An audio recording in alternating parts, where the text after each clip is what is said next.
together. Like everyone's familiar with call and response, meaning I'll say something, say the next line of it so that we can bring it back together as opposed to like, all right, everybody, sit down, let's get going. So I will give you an exemplar, like what that sounds like, for those of you who may not be familiar with it. And then I'm going to read out those choices, give you the option of telling me what we want our call and response to be for today.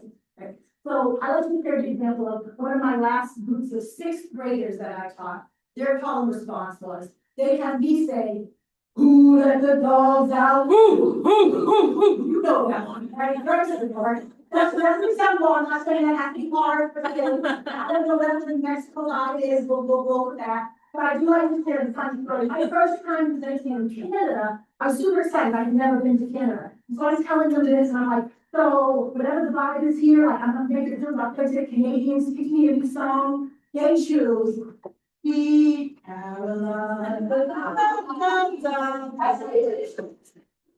Really American, but I don't know that my or not. But I'm open-minded, the gate is open, whatever it is. So I'm gonna plant that seed. I'm gonna have somebody to couple up and share what it is, but I'm gonna give a little early time. I'm going to the next slide, and then after the next slide, we'll talk about what our call response will be. Mission accepted? Yes. Fabulous. All right. So back to this idea of engagement, what it takes to be engaged. None of us are the same in terms of what it takes to be engaged. And honestly, if the tables were turned and I was in a seat right now out there, and someone asked me for an hour and a half to sit and watch a presentation, I would do it because I'm a good dude and I have OC, I'm like type A, like I want everyone to like me, so I will do it. I will even track the speaker, make eye contact and nod and say, yes, that's awesome. But if I'm sitting really, really still for a long time, best believe my mind has taken a vacation somewhere. Because if my body is still, my mind is moving a million miles. It's like one or the other with me. I'm a very active person. If you want my mind connected, I need to move a little bit, like really need to engage. I'm like a pacer, I'm like okay, yeah, I need to move my fingers a little bit. Then you know I'm engaged, right? So when we talk about engagement, I'm not only looking for the behavioral engagement, what you look like, what you're doing. I'm looking for that cognitive and emotional engagement. Are you connecting with it? So no matter what that looks like in this space, go for it. If that means behaviorally, you need to get up and stand against the wall, stretch your legs, do a squat, a lunge, I don't know. Whatever it takes for you to feel engaged, I want you to feel very comfortable doing that because that's the type of engagement that matters, not the behavioral, I am sitting and looking at you nicely and smiling. That feels good. Don't get me wrong, as a presenter, I look for it. And you'll see me gravitate. If you're looking at me, gravitates where you look. But I like it. But that doesn't say just because you're smiling, it doesn't mean that your mind is cognitively engaged in the work. Right? So just keep that in mind and do whatever it takes for you to be cognitively and emotionally engaged with this. Sound good? Fabulous. All right. Now, our goals for today. We're going to talk a little bit about this learning cycle. I'll unpack that if you have not read the book or heard that term before. And then we're going to debunk some myths about universal design for learning, talk a little bit about the difference between differentiated instruction and PBL. Okay. Everyone feel like that's a fair, short, condensed agenda to get through in this fabulous.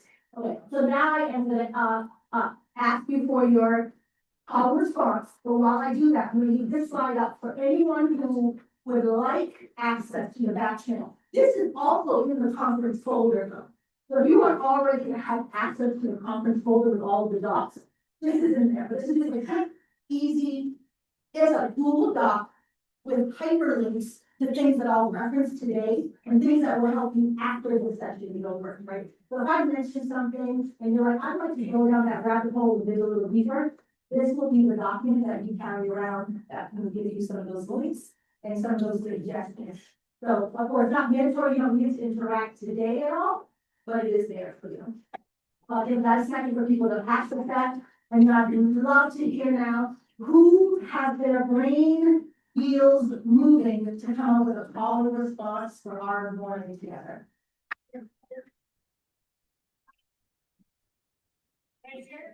We're not shy. Everybody, yell out. They take water and But everyone on this side of the room here, so it's like, it's the waterfall, I think, well, they. Does that feel doable? And what was that? Well, if you were looking for one more New Mexican, it could be red or green and we say Christmas. You know what, let me grab one of these, because I want people to hear each other. So, and we are gonna move these later on. So the Edventure, the last one we gave, repeat this suggestion, Sarah. Well, because you were saying that you wanted, or that usually it's more like state or like state specific, so we do have a state question and then red or green for utility. And our response is usually Christmas. Okay, so teach me my line. So red or green and we say Christmas. And I'm gonna tell you why that's so appropriate for me, and why I don't want to veto the waterfall, but I can't take my house because my Christmas trees have been up since October first. If you came to my house, well, my people, I don't want judgment. But since you brought it up, I can tell you that I am all for this Christmas. So, I say red or green, try it out. Red or green? Christmas. Alright, I'll get that, they go out and be, that's, okay, if after a few rounds, it doesn't feel good, someone type off the shit, like, I'll just throw off me. If you're like, comes with something a little more spicy, I'm here for it, just let me know. Thank you, I like it. I'm here for it. Okay, everybody have a chance to grab this, I can go on. Fabulous. Okay, before we dive into the content, it's super important for me to share the explicit overlay of why I present the way I do and some of the micro moves I make that I hope that you will steal and replicate, right? They are separate from the actual presentation behind it. This is just so that you understand the neuroscience of why I choose to do the things I do in presentations. So how many of you are familiar with CASEL, the social emotional learning gurus? Have you heard that before? I see a few hands. It's okay if you're not, right? But so they say, they publish a lot of research about social emotional learning. And one of the things they say is, well, of course it's important to explicitly teach it, but they understand that in schools these days, we don't all have a SEL block, right? Like a time where we stop, drop, and teach SEL, and everyone's getting their warm and fuzzies. It's not realistic. So instead they come up with these 3 signature practices that you just embed and do regularly, and then that helps build up social emotional learning and tends to needs, right? So I want to talk about those 3 really quickly, show you what they, tell you what they are, and then model them for you throughout, and hope that these are small little nuggets that you just take back with you and use in your own practice, right? So the first one is always having a welcoming, inclusive activity. That sounds really basic, but the neuroscience tells us that our brains come into a space and are often hijacked by the amygdala. Have you ever heard of that term, the amygdala hijack? That is the thing that, so when you walk into this room, because we're all adults, we know how to use a jet, it happens instantaneously, but when we walk in, whether you realize it or not, subconsciously your brain scans the room and you're looking for threats. And you're like, is this space comfortable? We're not gonna say, I sit in this chair all day, I hurt my butt. Is it hot here? Is it cold in here? Literally all of these things are running through your brain like instantaneously. And then if you decide it's all good, you sit down, you're comfortable, you enjoy the day. But if there's one thing that you're like, oh, it's a little stuffy here, or it's a little cold in here, your brain might fixate on that, because now you're like, oh, I'm not really comfortable. When you go as an adult, you do what you're asked to sit down, but they're a little bit like, I wish I brought my cushion, when I brought my blanket, whatever it is. Or maybe you see somebody, you're like, oh man, I haven't seen that person in a long time, I really gotta talk to them, I can't get to them, right? Whatever that thing is, the amygdala's hijacked, and it's hard to focus. Or even if there's no threat, all of us as adults walk in here with something on our mind other than today, right? Whether it's who's picking up the kids after this, what to cook dinner again tonight, Saturday, right? Like how many eat all the things of life, all the things that you have to be responsible for, they just kind of linger. So that is called an amygdala hijack, and it allows your brain to make sure that you can iron things out because its goal, its job is to protect you. It's about fight or fight, right? You always have to make sure you're in a safe situation and that you can be comfortable somewhere, and that's the amygdala's job.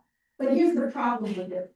The amygdala can do that job, but if it does sense anything, something is hijacking it, then the prefrontal cortex lobe of the brain, which is responsible for acquiring and learning information, that has a hard time functioning because the amygdala is in like lockdown mode, right? It's like protecting. It's like, hold on, not everything is well here yet, so we're not really ready to take on new information until we figure out the safety of what's going on now. And so that's the idea of the amygdala hijacks. It's hard to focus on something new, learning, when you have other things on your mind. So knowing that neuroscience, knowing that we have that information from the brain research, we say, then when you welcome people into a space, before you jump into the content, before I start saying, take out your math books, let's start reading. I have to do the little, I call it the warm and fuzzy, but it's really just a welcoming, inclusive activity and lessen that amygdala hijack to make sure everyone feels comfortable before moving forward, right? So I will model that, a sample of that in a second after I'm talking to second two. All right, so that's the first one, just gonna welcome, when you welcome people into space, and if you are a secondary teacher and you teach multiple blocks, or even elementary teachers who may have your kids in the morning and you do a nice welcome inclusive activity, when they leave, if they go to another subject or the recess or lunch, imagine that something happened that might have triggered them. So when you welcome them back, you gotta take a minute or two again. It doesn't mean you do it once at 8 o'clock in the morning and they're good till 3. Right? No matter how old or young they are, they're gonna need some reboots every now and again to feel welcome. Okay? Second one, engaging strategies. I mean, when I read that, I was like, of course we're engaging, we're fun teachers, like, that's the one come to our class. But the part that's missing that I was guilty of for a long time is this idea of giving lots of time for reflections and brain breaks. And collaboration is important too. But reflections and brain breaks are super important. How many of you have heard research that says things like when you're about 5 years old, you have like a 5-minute attention span, and then it grows, and then like you have such a long attention span, whatever the minutes are. Anyone ever heard things like that? Like the attention span, it all depends on how old you are. Here's what neuroscience has told us now, which I find hilarious. No matter what age you are, the reality is your brain has about a good 10 minutes in it to focus on one task before it starts to trail off a little bit. Not in a bad way, not meaning like you're not focused anymore, but if you sat here for 10 minutes listening to me, around the 10-15 minute mark, depending on your level of capacity, something's gonna, you might even, it might be the quick thought, you may not use the bathroom, right? Something's gonna come in and interrupt that thought. Because we only have about 10 minutes to really slowly focus deeply on one thing before the brain is looking for other things. And that's okay, that's normal, that's human brains. As adults, we know how to put it in check. You have the thought, you come on back. For our littles, they have the thought, and sometimes it just keeps going. And that thought doesn't come back to what we were teaching, right? So we have to be mindful about making sure we take some brain breaks, because if we don't offer them and incorporate them, they're gonna take them anyway. So we might as well make it a strategic, like, okay, at this point, we'll all brain break so that, brain breaking at different times. I don't know, I can't see sides, so I don't know who this one with. And then this idea of reflection is so super important. Has anyone ever heard of the education researcher John Dewey? Yes. Okay, that is, he has a lot of things quotes that great. One of my favorite is he says, we don't actually learn from the experience itself. We learn when we reflect on that experience, right? So imagine you've done something here today. It might feel great when you leave, you want to say to your colleagues, like, that was fun, I had a good time. But if you don't stop and reflect on, well, what's the purpose? What am I going to do with that? How does it impact my practice? How am I going to change? If you don't really decide for yourself what it means for you and how you're going to apply it, it meant nothing. It just becomes an experience you can put on your calendar and say, I went, I did it. It's fun. But we have to take time to stop and reflect.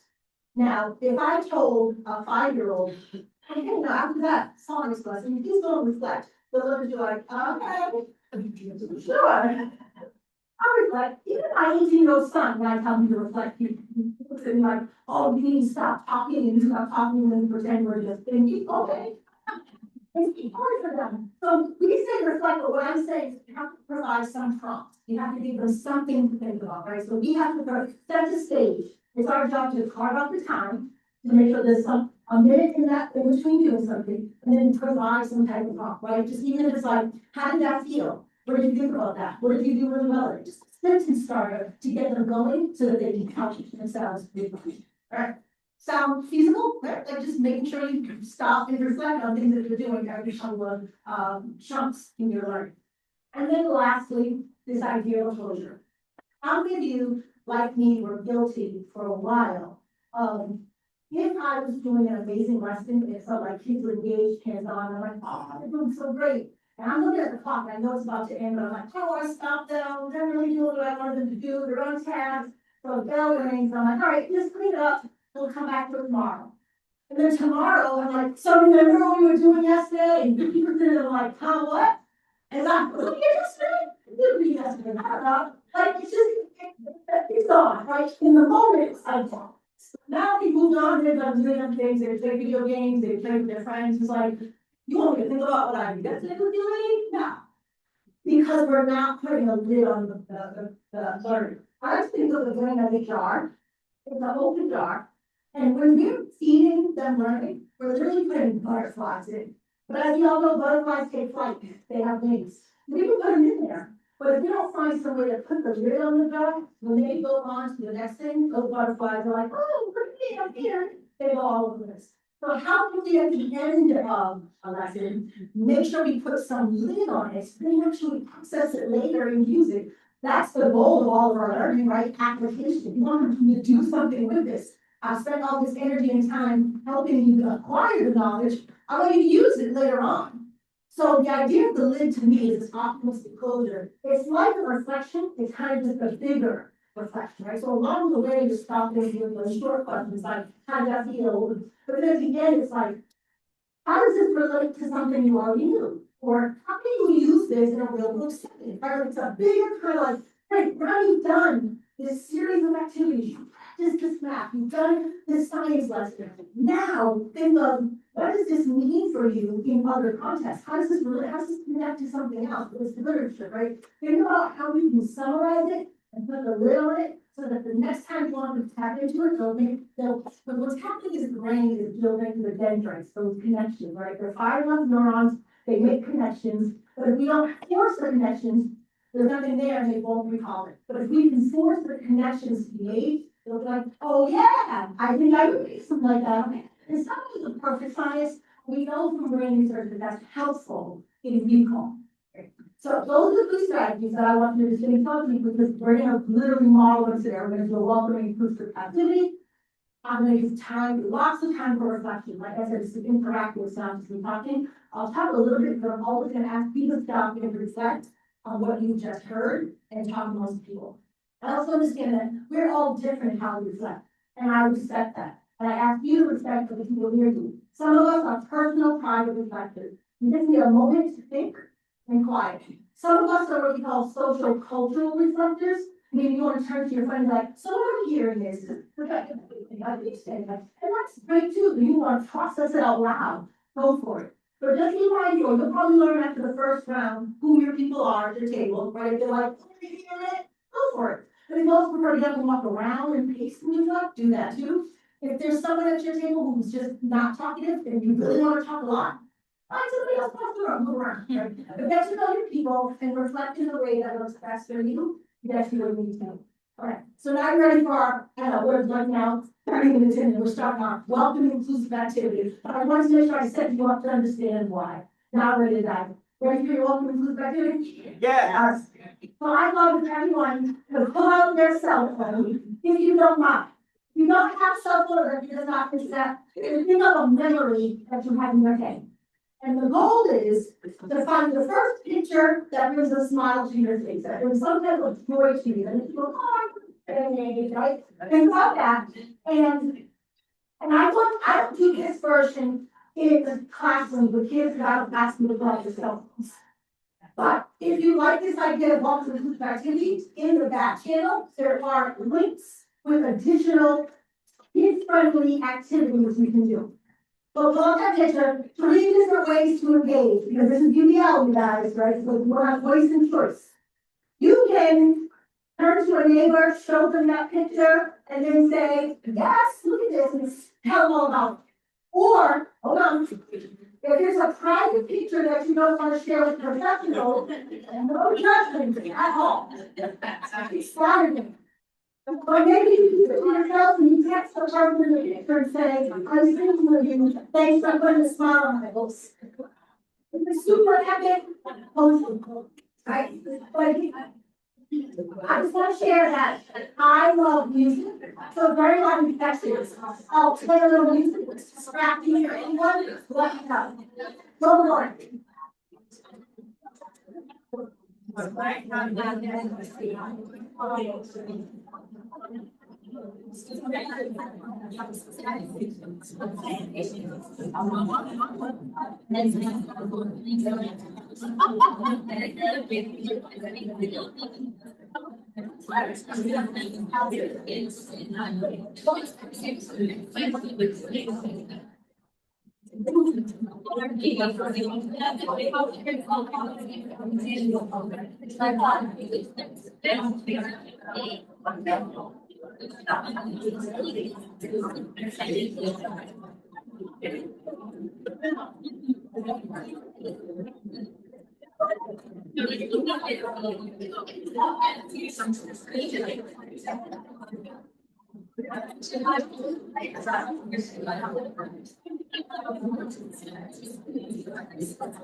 And Chicago, figured out that already not on the Wi-Fi.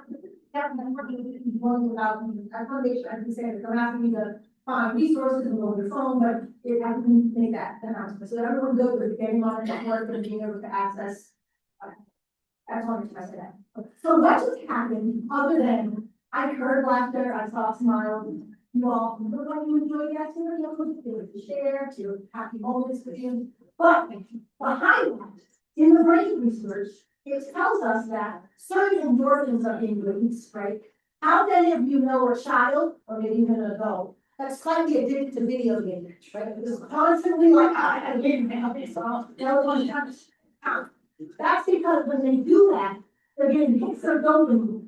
The dopamine is being released, and that's a feel-good drug. It's like, oh, I like the way that feels, I want more of that. So they're constantly seeking.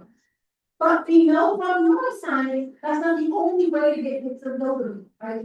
Literally just what we did just now in that 3-4 minutes. You started to release dopamine, started to release that hijack that's happening in the amygdala, which lessens that feeling of flight or fight.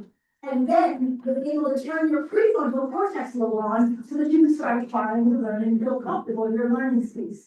That is so valuable in the classrooms. Think about the amount of children who walk in with something on their mind that you have no idea because they won't open up and tell you, and they're not necessarily wearing it on their face.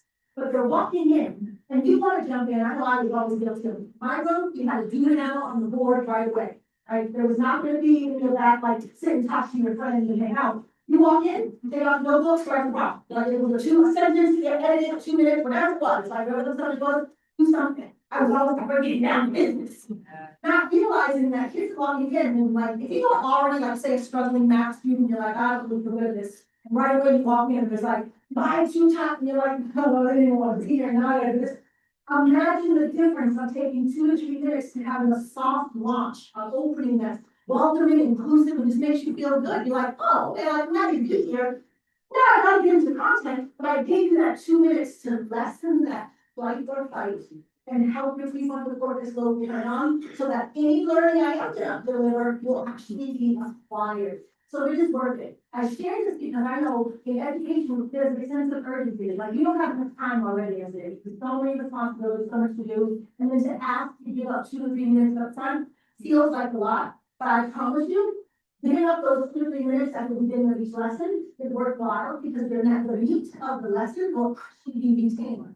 When we release these endorphins, the dopamine, the oxytocin, serotonin, you can see not only does it result in having the ability to focus better, be more motivated, it actually helps with retention, memory. It actually helps you memorize more of the things that you're learning. So there's a big bang for the buck of finding ways to incorporate these activities into your lessons. And as I mentioned in that back channel, as a link to do, there's additional options. So this one is adult friendly. I made this comfortable for you all knowing our audience, but there are tons of little short things you can do. What I like is Castle, that I'm gonna say you should do it. They actually put out a slideshow that you can just take a slide each day and put one up and just now you have to think about it, a no-brainer for you, right? Just how can I every single day do something quick? And then it becomes routine, the kids are used to it, and then they start releasing that dopamine and then they addicted to you.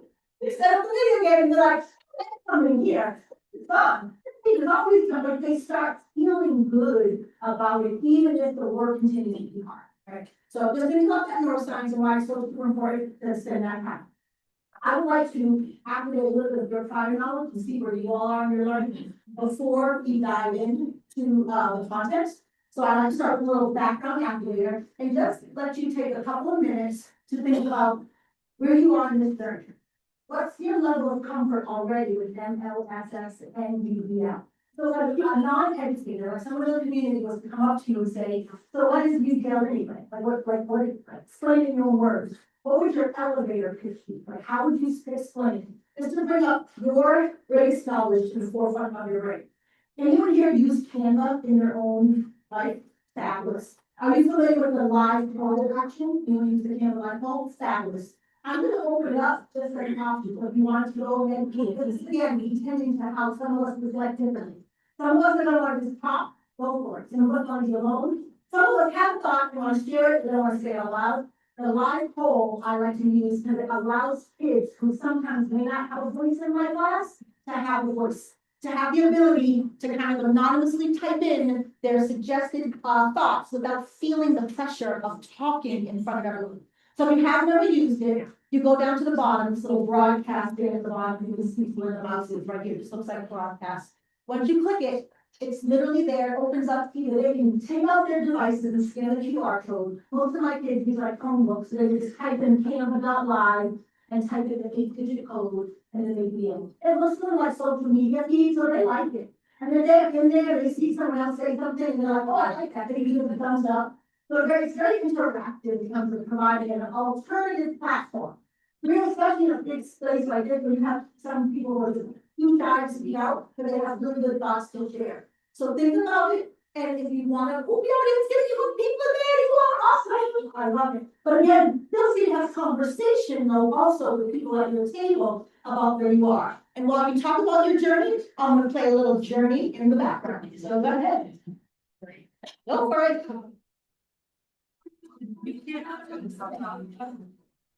Yeah.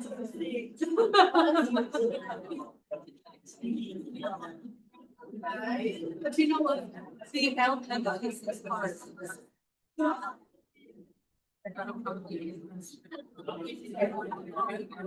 Yeah, but no.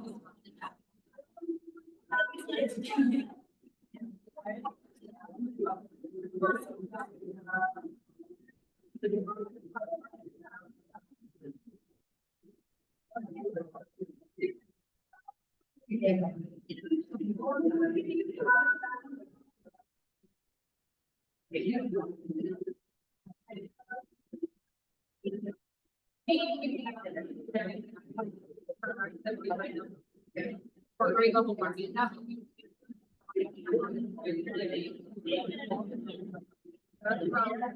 how I feel. I think I have this training.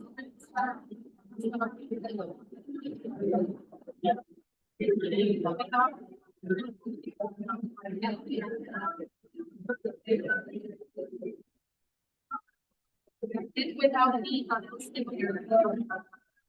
maybe if they're.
So now.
Speaking of poll, I'm hearing the conversations, I love your quality, thank you, and I'm super excited about the amount of people that are new to this, I don't know why, but we are in some more. Yes, and ask all the questions, don't let your voice be stifled by the that everyone already knows what we're talking about, everybody's already there, you know, experts, media. Please not, don't let, please, pipe up, ask the questions, not at your table, directly to these, it's gonna benefit everyone, I promise. Sometimes you're sitting there thinking that your question is trivial, not realizing that 10 other people have the same question, and none of you all are very much the same, and sit there and always hope that somebody asked it, right? So be that brave person and be like, you know what? I don't know if the rest of you all was already, but I know, right? Say it, this is a safe space for us today, want to go about that.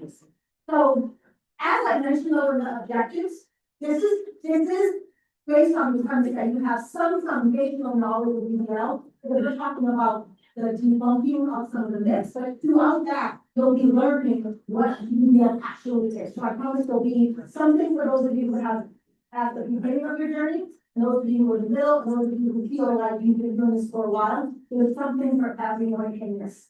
But I'm curious to know if when you had your conversations, I saw a little bit of this throughout the whole. But it's these are the things that unearth for you, right? Did you talk about the fact that when we think about universal design learning, because we know variability, our differences, are common, right? Everyone has differences, but all are different, right? So that's why it's important. And we'll talk a little bit more about that as we move forward.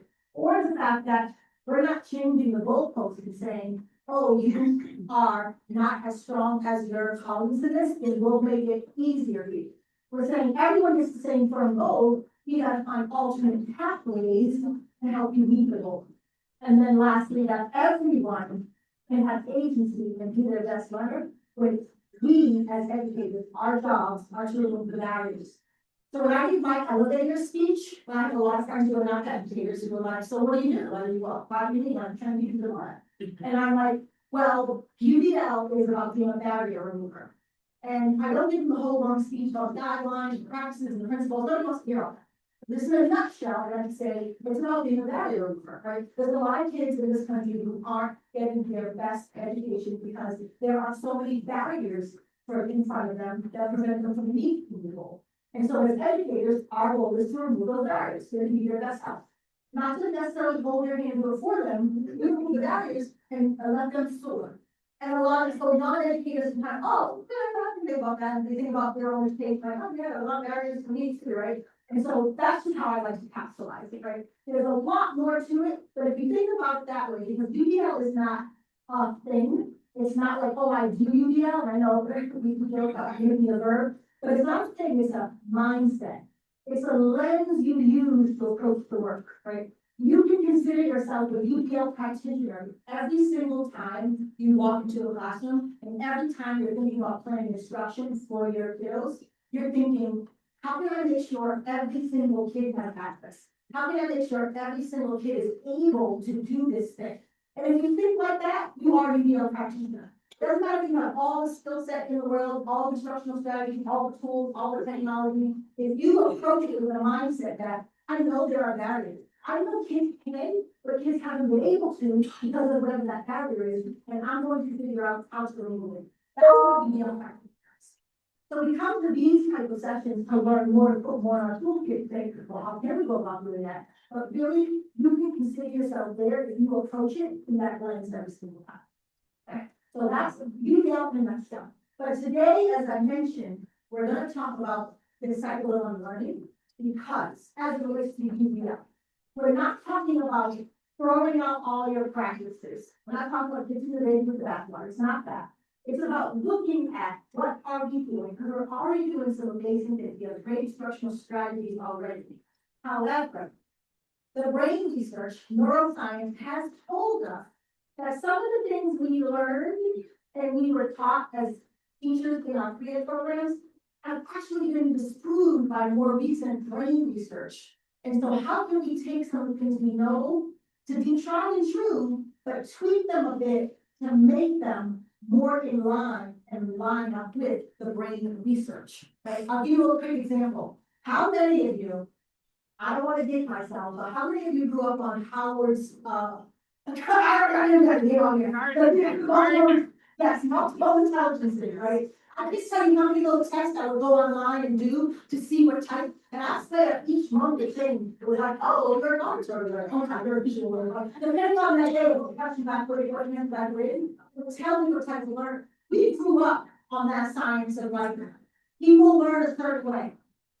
I believed it for a really long time, and so I was trying to figure out what type of learners my kids were, so I could give them that thing. Neuroscience now tells us that that is not true. No one brain learns one way. It depends on the context, the environment, all these things matter, right? I joke with my son that I consider myself a pretty good reader, right? I read well. If you gave me Harry Potter, I would go in the corner in a darkly lit room with no glasses and read it in an hour and bang it out and comprehend the whole thing because I love Harry Potter. If my dishwasher broke and somebody gave me a manual and was like, read this and fix that, I'm like, is there a video to that? I don't know that this book is gonna help me figure it out. And get all directions. Right, they can follow these directions. And that brain, some brains are like that, and that is not, that's a variability in us.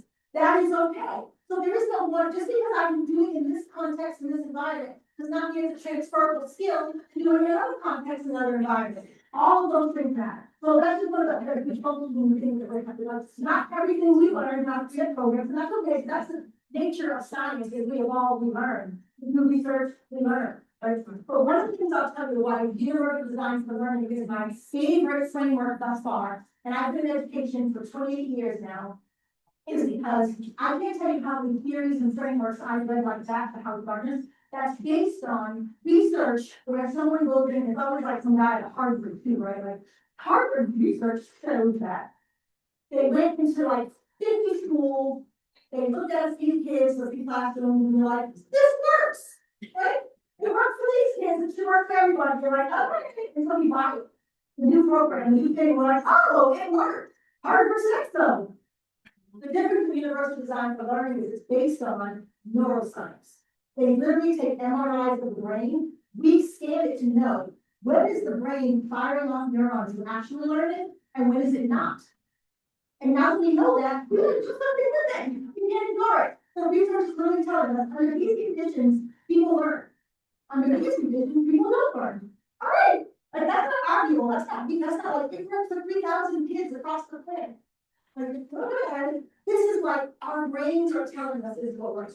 So now it's our responsibility to respond to and say, okay, well, look what we have to do. Let's unlearn a few things, make a few tweaks, and do what is right based on what we now know. So that's what we're going to do with learning. And I don't know if you've read the book or heard of Dr. Kidd, know that, but she wrote a book called Part of Unlearning. And in her book, she shares this cycle of unlearning, which we're going to go through all the 5 steps together right now. But before we do that, I'd like you to think about what it feels like to learn something new. Think about the first time you did something. I want you to own and have some empathy to that feeling, right? It's not easy to try something new and to give up something that you felt like was working for you. I like to give my example of my Apple Watch, which I wear proudly now. But I was a Fitbit wearer forever. Anyone remember Fitbit? Is that old? Okay. Okay. I had it, I loved it, I rocked it every single day. And here comes my sister who's like tech savvy and like for Christmas, she's like, you need to upgrade, girl. She gave me her Apple Watch. I'm like, okay, thank you. She lives in Atlanta, I live in Massachusetts. So we don't see her often. So 6 months ago, we see her, and she's like, why are you still wearing both? I'm like, well, my Fitbit comes to my steps, like, so does the Apple Watch. Like, well, my Fitbit tells my house, so does the Apple Watch. So like, but I understand it on the Fitbit. I haven't transferred over. Like, it was really hard for me to let go. We look at Apple Watch now to this day, I do absolutely love it. But it was really hard for me to let go because it's tried and true. I knew what the Fitbit could do. I had learned it and it felt really good. I was comfortable with it. And I'm like, all I need to know, like, I was very out of respect because my sister bought it for me, but like, I didn't really need a new thing. But the thing I had was working hard. I just want you to think about what that feels like when you're asked to try something new, even though what we have might be working. And we, to us, we're like, no, it works. And it does work, but not for 100% of the population, right? And so our goal is all. We need all. Capital ALL, not 80%, not 85, not 90. We want all of our students to be able to get access to the learning. So that means we do have to be comfortable letting go some of our tried and true to try things that align with the brain research. So that's what we mean by unlearning, and that's what we're gonna do today. So make sure you're thinking like that, have that empathy, what it feels like to unlearn. The first step in the cycle of unlearning is understanding interpersonal and intrapersonal variability. I think we all understand interpersonal, right? That's simply the fact that we're all different. That's a given. We know that. People often understand that.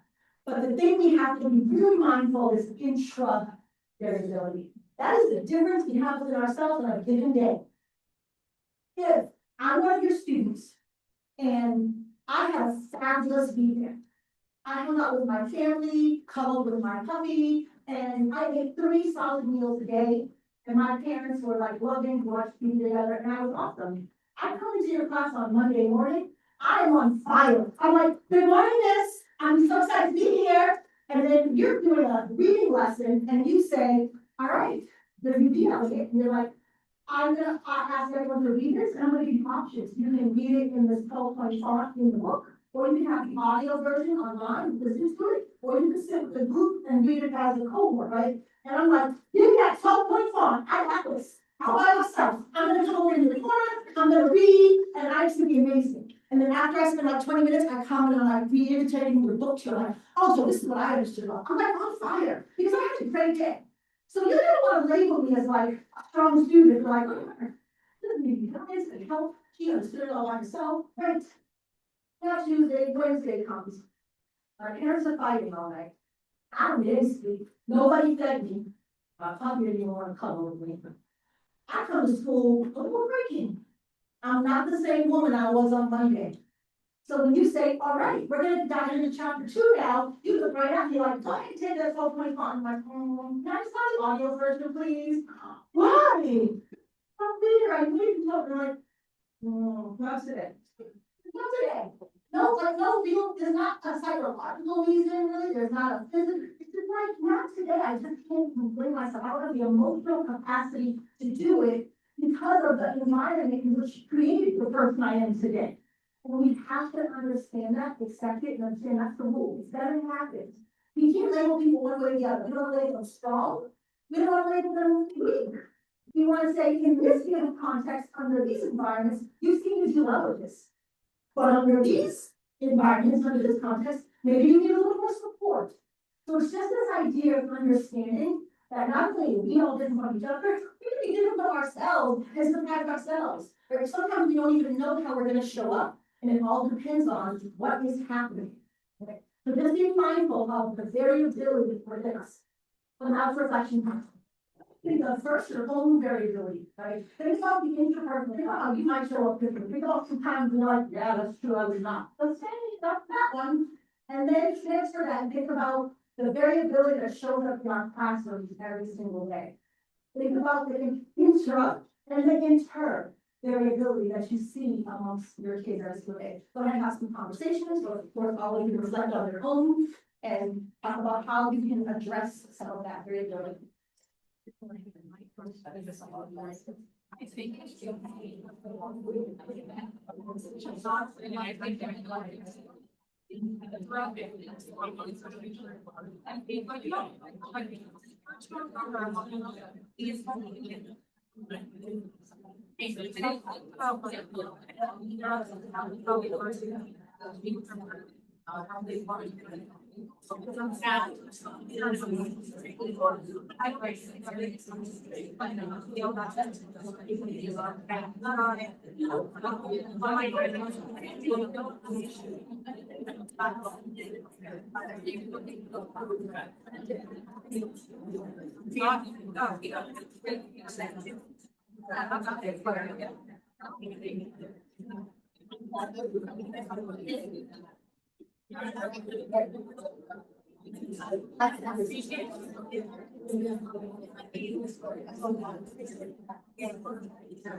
Yeah.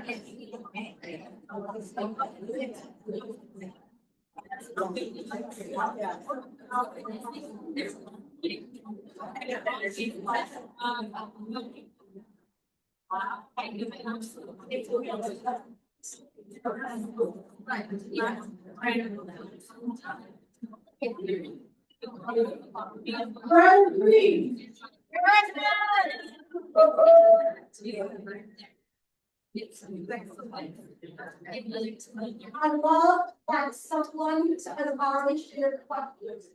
I'm gonna, put really about it, I'm going to speak a little bit more about it, it's a question about, I made, as removing barriers, and the question is, shouldn't we be helping the kids how to overcome them? And the short answer is yes, of course, but that comes from practice of having the chance to have things to move them. Right, now, we'll explain that a little bit more as we, go through, because I have a whole, little segment on that. So I want to make sure I acknowledge that question, that is, definitely what I do. That's the happen.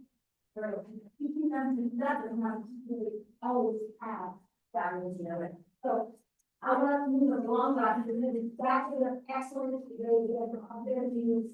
Have questions that are a little not going to ask me aloud, please, hopefully, you are going to go down and get them, speak, always.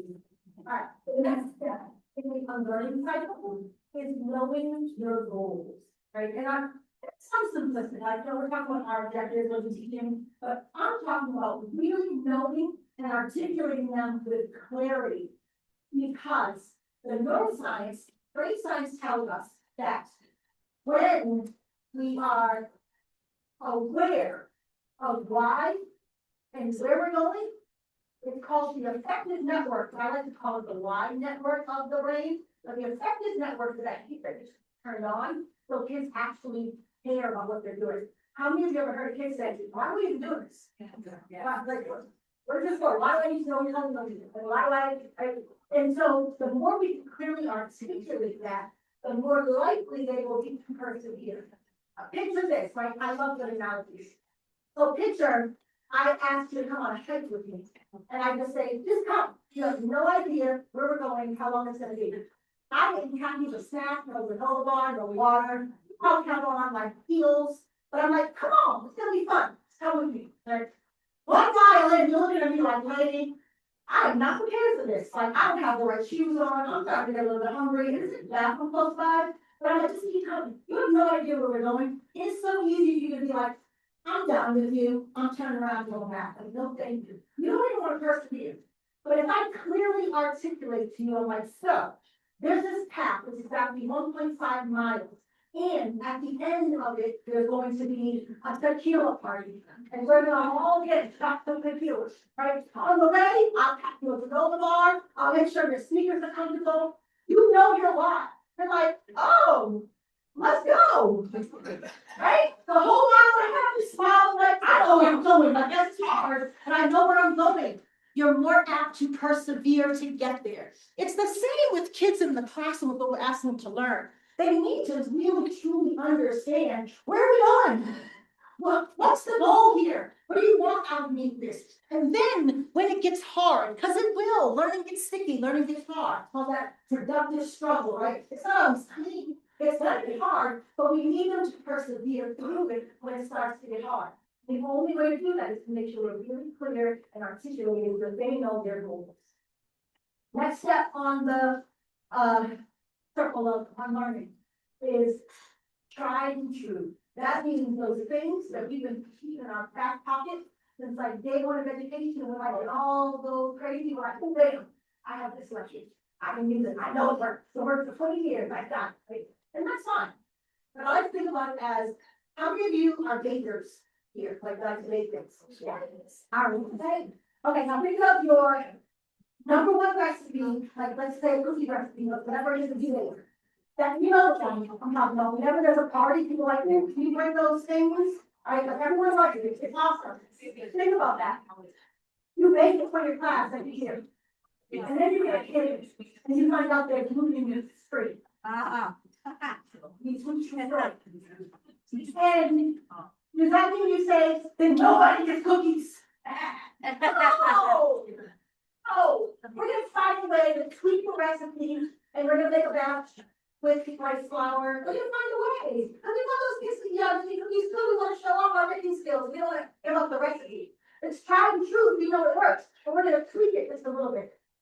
Same thing in the classroom. We have to assume that there's allergies and unknowns, like there's gonna be kids who can't access it the way that we've done it forever. Even though it feels good, and probably 75–80% of our kids are on board with it and they do get it. But there's that small percentage that are just like, it doesn't work for me, sorry. Maybe cookies too. We're gonna just tweak it a little bit to make sure that they have access to it, right? So think about your current tried and true. What are some of the things that you're like, oh yeah, right? I'll give you my example before I send you off to reflect on your own. For years, and I still do it, don't get me wrong. For years, I grew up, when I was in my ed program in college 28 years ago, they taught me compare share, right? Let's turn it and talk, you know those, right? Love it. And there's nothing wrong with it really. But forever, I would just be frustrated when I walked by and kids were talking what I asked them to talk about. What? I'm like, excuse me, like this is not about video games, right? Like, what are you doing? I didn't understand it. Until I started learning universal design for learning. And first, my mistake was, as soon as I was done giving the prompt, I tell them to turn the prompt. Well, think about the kids who are fast on their toes and turn around like, oh, let me tell you all about it. So that might be coming to the kids like, I'm still processing the prompt. Like, slow your roll. Let me think about that for a second. But they get no chance to talk because this third or this is fast. Like, and then the time's up and they're like, oh, it's fun things. What is this? I don't know what you did. I was listening and I was just talking away. Like, there's those. There's kids who have anxiety who are just like, oh, I'm not really ready to go, maybe shy. All the things. Just think of all of it. And I didn't necessarily always provide them with the right sentence starter, the prompt to get them going in a conversation to make sure it's like all these things. So that was a tried and true for me. That was something I was like, oh, I do this all the time, but I had to tweak it. So now I start, before I do it, I always make them go to 30 seconds. I say silence, think to yourself, just hold the thoughts. Doesn't matter if you're ready to go right now, hold the thoughts, and everyone. Then I start, okay, go. Now you can turn to talk. And then I start the time, like I'm giving them a minute. After this, like, now switch. Make sure the other person has had a chance to have a voice. Those are just little things. Like, I didn't go out I didn't say, I can't do turn and talk anymore. I'm not doing people. No, I was like, what can I do to remove the barrier from kids who weren't having a chance to talk? So I want you to think about that example or any other example of your tried and true, and think about which ones, if they're great, fabulous. But think about ones that might have a barrier in them, like the one I gave as an example. How might you remove that barrier so everyone has the ability to participate? Go ahead and have conversations with the folks around us.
Something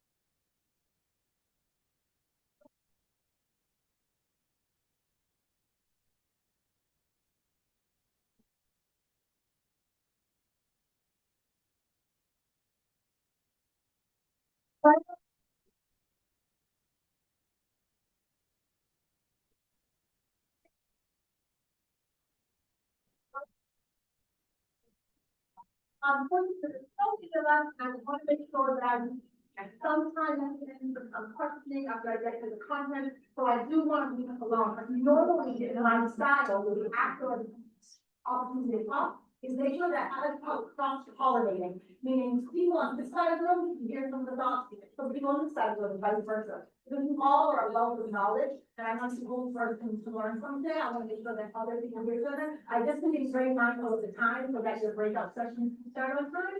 So I just wanted to share that caveat, that I typically would love to create space for you all to talk, but I want to make sure we get through the rest of the content. There are 2 steps left in the content learning cycle, and I want to jump into some, one of this.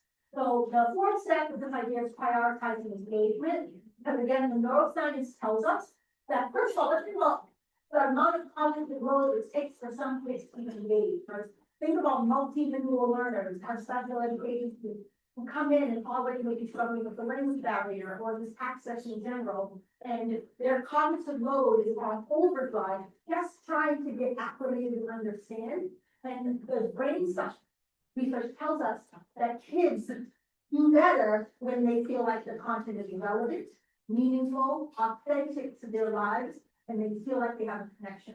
So this idea is, before we dive into kind of like the welcoming inclusive activity, the cognitive load of the academic content, how do we make sure they feel the sense of belonging that they can engage whether the content is acceptable to them or not? So prioritizing engagement is step 4, and then lastly, step 5. If you are a UPLer from years ago, one of the points you could call expert learning. And I have up there and crossed out, we don't say that anymore, because cost of an expert learner is what? You're done, they've reached the end of their journey. If you're an expert at something like check, go home. We know that. No one's an expert, we're all still ever learning. So really the goal is to develop learner agencies. And that comes from, the reason I go this first visual, it's like, your role as a teacher is like, you put them on the bike, but you gotta help them a little bit. And the scaffold is back up a little bit without them knowing, and then say to them, look, hands off, I've got you. And then they're going by themselves, that's that scaffold. So for the question of, shouldn't we be teaching for them to overcome barriers? Yes, but it comes from strategies like scaffolding. So we've got to remove them to actually have some space with it. And then they're learning in turn how to overcome them themselves. And of course, that's the goal for learning agency, because we don't get them for a school year.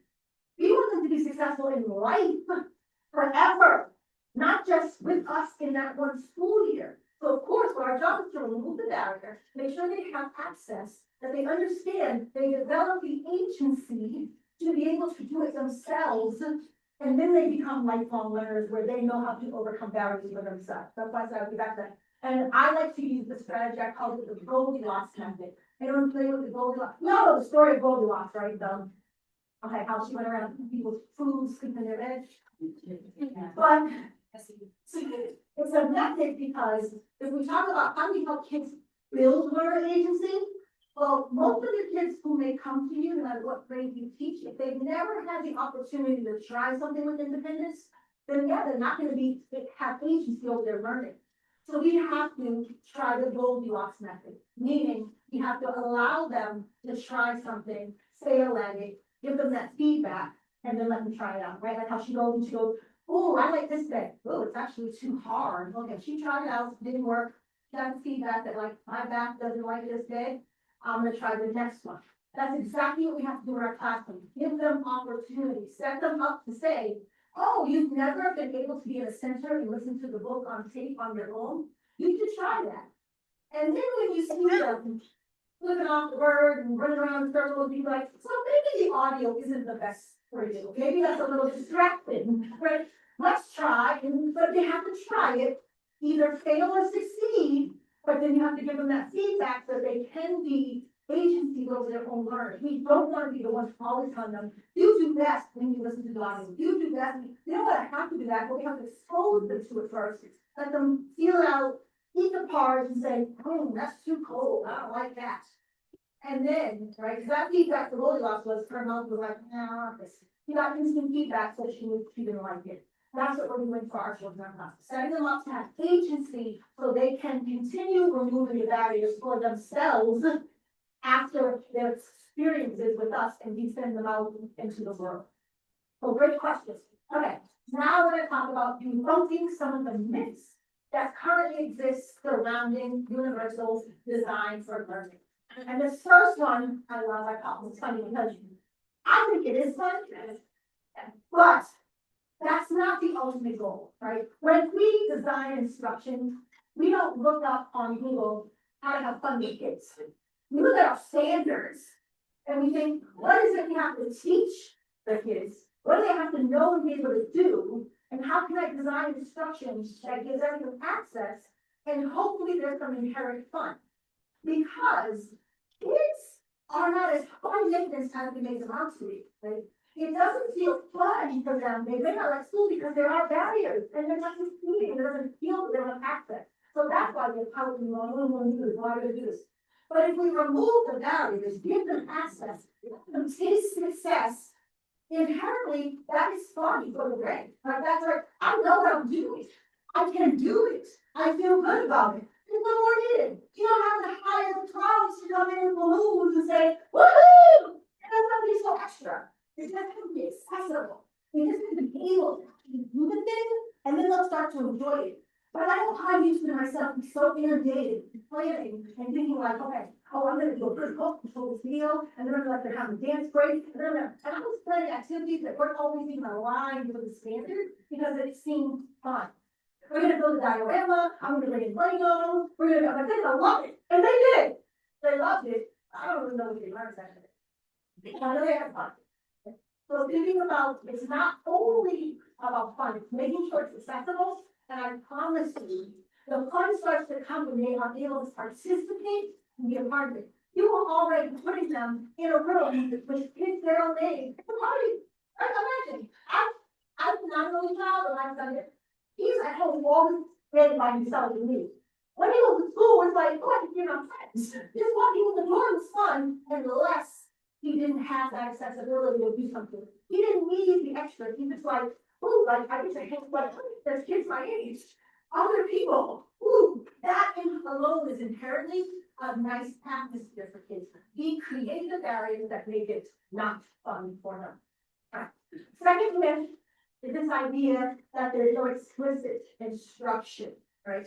And I hear that because a lot of times people think they hear voice and choice, which is one of the sayings in UDL, which is true. There should be some choice available and kids should have the opportunity to have their voice heard in it. But explicit instruction is a barrier remover within itself, right?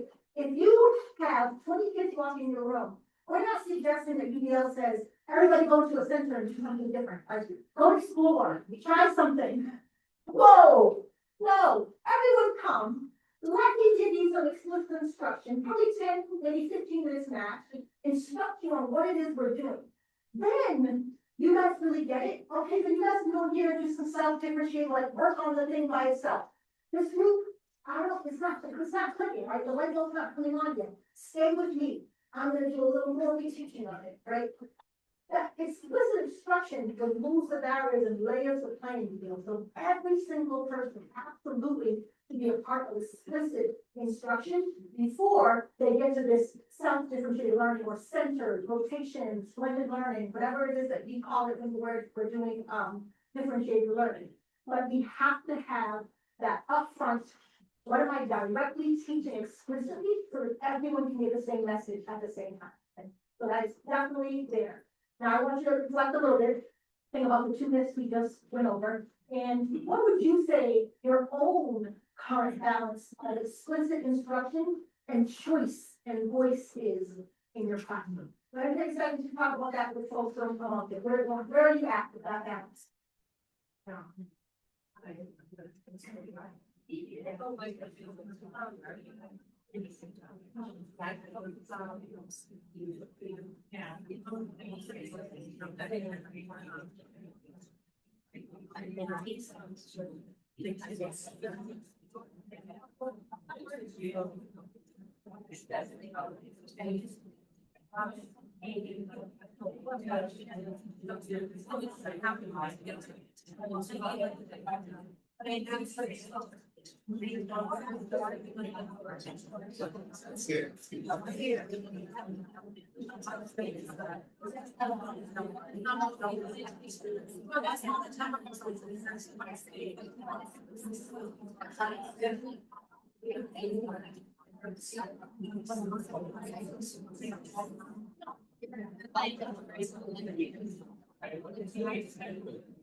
And I think I was kind of, that instance was someone was one, but I want to be very mindful of all of them. How many of you are familiar with differentiated terms? Okay. So when universal designs for learning started to become popularized, a lot of people say, oh, it's like differentiated instruction. It's not, however, I do like to think of them as the perfect marriage. They are a great couple. They work really well together. And you really can't have one without the other. And the way to think about it is UDL is that proactive, right? Like that's the planner. That's the person who, before your kids even come to you, you're already thinking what barriers might exist. How can I set up my classroom and just be prepared to assume that there might be a barrier? Whether it's a physical barrier, like how the classroom is arranged, do I have like comfortable seating? Do I have technology that gives me accessibility? It's just really something like, okay, before I even know, I didn't have to meet my babies yet. I can assume I'm gonna have someone who might struggle with English. I'm gonna assume I might have someone who has IQ. So what can I make my classroom be to make sure everyone has a space here? Bam, that's UDL. Then you babies come to you, do a little teaching, you collect some information. They call it assessment, I call it just a check for understanding. Assessment sounds so big, like you're like assessing them. I'm just checking for understanding. Like, I taught something, did you get it? Right, that's not like, okay, we're on with that. Once I collect that data, that is data, though, that is data, whether it's internal or phone, that's data. Once I collect that data, now here comes my partner, my group, different data instruction who says, now that you know this information, what are you going to do about it? Because typically, when you collect information, you'll have 3 groups, right? It's not a perfect science, but you'll have 3 groups, right? You'll have the groups who walked in, like, I already know this. I learned this at home with my tutor. My big brother taught me my division facts before I was even in 3rd grade. And you have kids who are just like, all over the place. I got this lady, fully mastered. Maybe not the kids, that's pretty much the big groups, the ones who didn't know it, but with the instruction you gave, are progressing nicely. I don't think completely mastered it, but they're like moving along. They're like, okay, I see the light bulb coming on. They're getting it. And so if I keep with that same energy, they're going to be fine.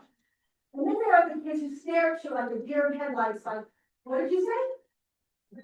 You have me? They're not there. They're gonna need somebody teaching.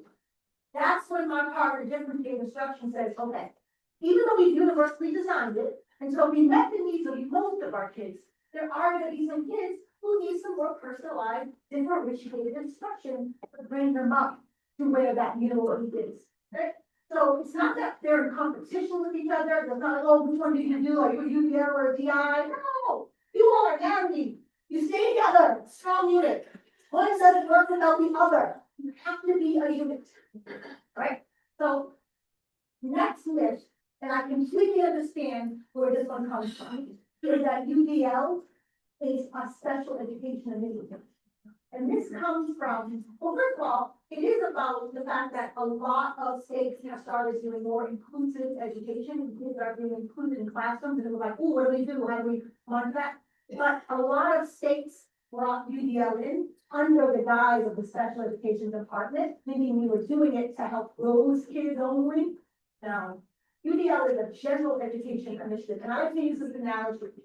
How many of you have ever sat in the comfort of your own home or someone else's home and ordered a pizza before? You don't eat pizza here? Okay, now substitute pizza for chicken. This analogy doesn't work, nobody orders takeout. Whatever your takeout is, like substitute, whatever, I like pizza. So, now imagine, you call and you're like, yes, can I have 2 large cheese pizzas delivered, da da da da. And then with technology, look at the screen and see your address and say, oh, we're so sorry. We see on here that you have a car. You can come get this pizza yourself. You're like, excuse me, I would like my pizza delivered to me. And they're like, but you have a car. Let's come get it. This is exactly what's happening with some of the strategies that we're using. Our best strategies we reserve for our special education students, our multilingual learners. Think about those things. Some of them are awesome things that could work for everybody, but we're saying, oh, you don't need it. You're a general education student. You don't need these barriers. You don't need these scaffolding supports. They're reserved for these kids, right? Could you imagine not being able to have the luxury of having it something to help you because for that moment you need it because you're labeled a general education student? UDL says everyone should have access because the line of what's good for some should be made available for all. There's not this secret club that you got to get an IEP or a designated label to be a part of. We know these strategies work. We have them in our toolkit. If we know them and we have them, we should apply them. Right? If you want your pizza delivered to your house, even if you have 2 cars at home, you should be able to get your orchard greens or kinds of delivered to your house. Same with all of the great strategies that we know work for our vulnerable population of students. Make sense? All right. Can't believe that's only pizza. Think about some of those strategies that you currently already use or you see other providers in your space use when it comes to multilingual learners or students identified as IEP. Think about what they are and how could you apply those holistically in your environment for everyone to have access to. Think of this 1 or 2 that you could apply holistically in your environment.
Number three.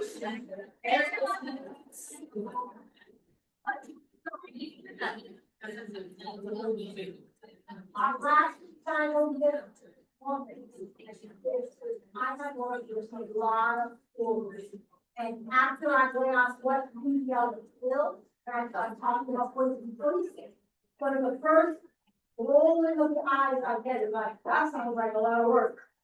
And that sounds really tiny to me to think about that. So I want you to think of this. Imagine you are having a closing intimate dinner party for like 30 to 40 of your friends. Not a lot, just a little small dinner party at your house.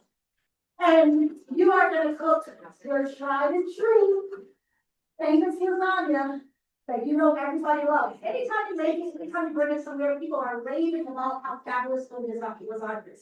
You start the night before, you start marinating the meat, cooking the noodles, buying the special cheeses from 5 different stores. You got this intricate recipe that you're like, no one says no, like my lasagna, right? So excited, you get together, you prep it, your 30 to 40 closest peeps come, and guess what, you can already imagine who's showing up, the lactose intolerant person. I'm a vegan, gluten-free, or like, there's gonna be some people who are like, nice effort, but, and then what do you say, like, oh, there's a salad. That's what I get every time I show up to a party. There's salad, there's food too. I don't know if you don't eat a salad, this is because I'm eating gluten-free. So, you pour out that work, you've done work already, so people say, time business, the prep and make that. Now imagine, because I know for myself, I would never offer the salad. So what I end up doing is, oh, you're gluten free? Hold on, I think I have some gluten free noodles in my, let me grab that. Oh, you're lactose free? I've got Gaia, dairy free. I've got like, okay, let me, and then I end up becoming a short order cook. And make some pancakes. Well, this is it, I'm a fresh milk. Like, and I'm running around like, how can I help you? What do you want to do? I want to make sure that is a lot of work. Being a short order cook, right? That's what's happening. If you plan lessons, we realize when we're in it that one or two, even only 1 or 2 kids are like, I don't get it. Like, I don't have that in me. Like, either my reading level is below, or I just don't have the skill set yet. So then we're running around like, oh, let me figure out the organizer, let me help you with some manipulatives, so we get you like, and then we're running around trying to fill that. Now imagine, instead of you being the short order cook who spent all that energy making the lasagna, what if you got the same ingredients and laid it out and had a buffet of like, assemble yourself. Here are two different pastas, a gluten-free and a regular. Here's a dairy and a non-dairy. There's a white sauce and a red sauce. You know, like, and just taught them how to assemble something themselves so that they had agency over what goes on their plate. Little bit of less work, because yes, you had to still look at all those ingredients and marinate your meat and have things available. But when the kid comes up and says, I don't like cheese, which God, Lord forbid, but yeah, that happens, right? I don't like cheese, then you can say, then don't put it on your plate. Right? Instead of, oh, it's already baked in, like it's just there, I already made it. It's then you don't have to do that, I'm giving you agency over it. So we talk about time consuming, it's just about how we use our time versus how much time we're given. So I like to think of it as opposed to being that short order cook who waits to find out that like there's a kid who's hit and then we run around trying to find a way. We prepare the buffet and teach them how to navigate it. And now don't get me wrong, right? I have my son would probably see the buffet and take all the cheese and leave everything else behind. He's like, I need to pick. Because you know, the medical, you're gonna have kids who make poor choices, right? You're gonna have kids who don't do it. That's my son. He's like, oh, all this cheese? I'm like, but what is my role as a facilitator? Not to say, no, son, you can't. My son will have to learn that, go ahead, boo-boo, knock yourself out. And when you can't go to the bathroom, I'm holler. And you'll learn your lesson. I have to allow him to try, and then go, how did that work for you? How did these feel good? Or did you, were your needs met? Did you get everything, like while he's going, but I have to, that's using agency. And teaching them to learn to do it. And of course, they're not gonna all make the greatest choices the first time, especially if they've never been put in an environment where they're allowed to make choices. And for so many kids, I know culturally where I come from, I was raised not given choices in the home. My mother told me exactly what I was gonna do, when I was gonna do it, and how I was gonna do it. Okay, I did not have to think for myself. Like, yes, ma'am, that's, I'm a teacher from the old school, right? Like, this is what works for you, so, thank you. And then now that you're in an environment where you're told you have a choice, so yeah, the first time I might be a little jerk, and you're like, oh, well, if I get to choose, right? And the choice might not be the best thing, but it doesn't mean we remove the option. It means we're patient. We understand where that comes from, what's the reason why they're not able to make a good choice, yes. And we give them that Goldilocks method of like, try it. How does it feel? Reflect, give a little feedback, and then give them a scenario again. Like, now this time, do you remember last time you showed the audio section and you were doing breakdancing in the middle of the floor? So this time, I want you to think about what's going to actually you get your work done this time. How are you going to make a better choice this time? That's our role as facilitator. Not to hold their hands so much, be like, this is what you should do. But like, what do you think? Even 5-year-olds, I taught kindergarten. I would ask my 5-year-old, when you play in the sand table and you realize that sand was more on the floor than it was on the table, did you see how that made it hard for the next kid to come to the center and use the sand? Okay, so then maybe we don't use that choice rule because that's not a good tactile sending, right? No matter their age group, you need to help facilitate them seeing their choices. So ultimately, my desire for you is to think of yourself not as the short order cook who's trying to do it all for them. And you can prepare it and put the little baby on it and make it look pretty and presentable.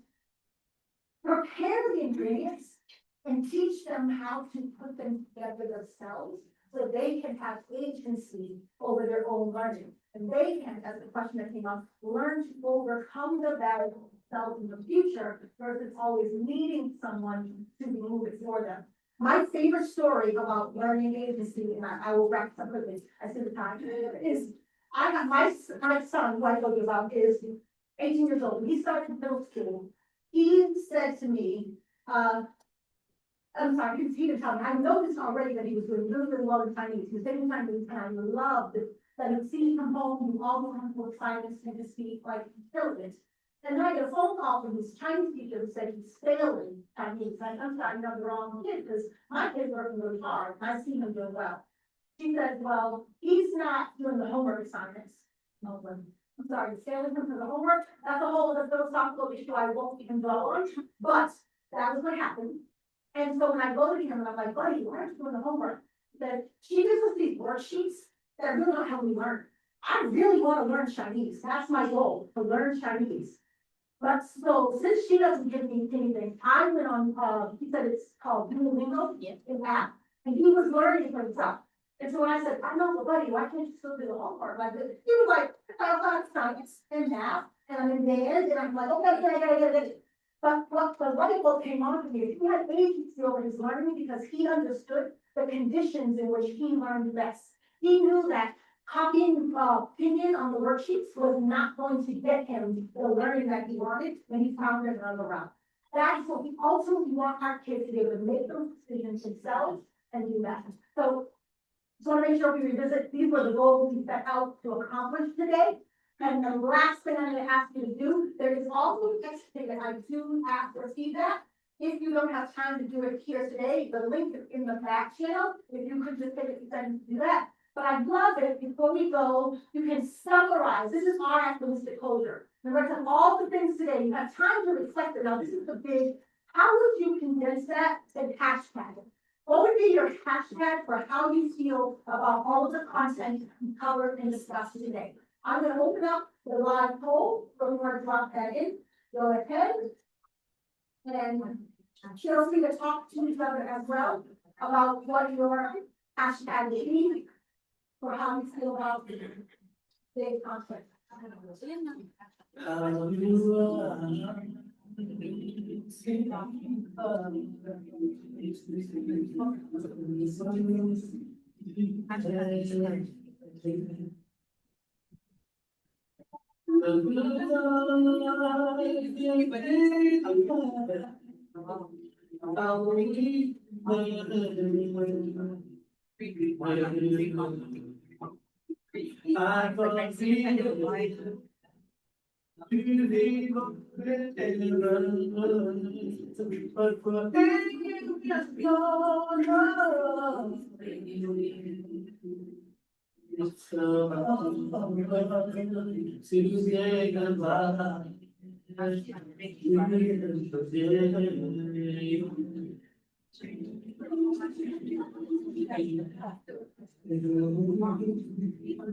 Okay, I'm gonna leave the open to keep on your hashtags. Then you do have a minute. There's a QR code and a link. Or you could go to the back channel at the very bottom. There is a link for the exhibit, and if you take 1 or 2 minutes of your time, I greatly appreciate all of your enthusiasm and energy and participation today. Everyone know where they're going? I hope so. Let me find a mic, so apparently it wasn't loud enough. Can Dr. Burke hand, please? If you check your schedule, it hasn't updated the live one, and I sent out an email to everybody as well with the link to it. My coaches and myself and the gal, Mark and Sandra, they kind of have a QR code. You want to scan it, directly put it on your phone. You have your email link to. I sent a relink to it so you can find your sessions. So at some point, somehow, something got flipped. So double check the afternoon because somebody flipped the sessions on me. I don't know how. But anyway. Next sessions, you have a break, so if you want to grab something at the food trucks on your way out or drink something, there, a bunch of them are up and running, feel free. Dr. Burke will be in here for the next 2 sessions. So if you still want to come listening, feel free to stay here, but the session will be, there's 2 rooms across the hall. Then you're going to go out this door and I'm going to go northwest. Down that hallway, and then there's one session upstairs in room 207. Please take pens with you. Those are not coming home with me. Please take those pens. They are not coming back home with me. So thank you all.